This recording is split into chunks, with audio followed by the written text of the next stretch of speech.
காஞ்சிபுரம் ஓரிக்கை பேருந்து பணிமனையில் போக்குவரத்து தொழிற்சங்கத்தினர் 2வது நாளாக போராட்டத்தில் ஈடுபட்டுள்ளதால் பயணிகள் கடும் சிரமத்திற்கு ஆளாகி உள்ளனர்.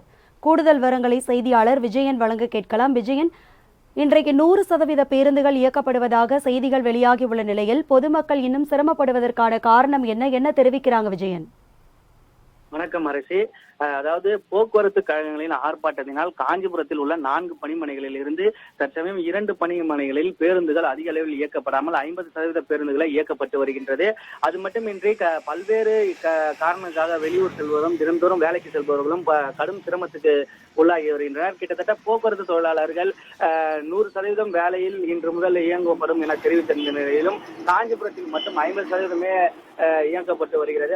அது மட்டுமின்றி காஞ்சிபுரம் ஓரிக்கை பணிமனையில் 50% பேருந்துகளை இயக்கப்பட்டு வருகிறது. அதே போன்று காஞ்சிபுரம் பேருந்து நிலையத்தில் உள்ள பேருந்து பணிமனைகளிலும் 50% பேருந்துகளை இயக்கப்பட்டு வருகிறது. மேலும் தொழிற்சங்க நிர்வாகிகள் போராட்டத்தில் ஈடுபட்டுள்ள நிர்வாகிகள் ஆங்காங்கே 50, 20, 30 என தனித்தனியாக இருக்கிறார்கள். பேருந்துகள் இயக்கப்படுவது குறித்து அவர்கள் இதுவரை எந்தவித தகவலும் தெரிவிக்கவில்லை. மேலும் பொதுமக்கள் மிகவும் சிரமப்பட்டு பேருந்துகள் இயக்கப்படுகிறார். அது மட்டுமின்றி பள்ளி கல்லூரிகளுக்கு செல்பவர்களுக்கு அதிக அளவில் பேருந்துகள் இல்லாதால் மாணவர்கள் அதிக அளவில் காலையிலேயே பேருந்துக்காக நிற்கின்றனர்.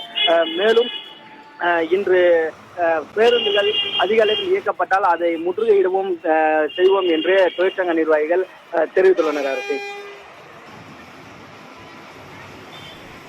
விஜயன், உங்களுடைய விவரங்களுக்கு நன்றி.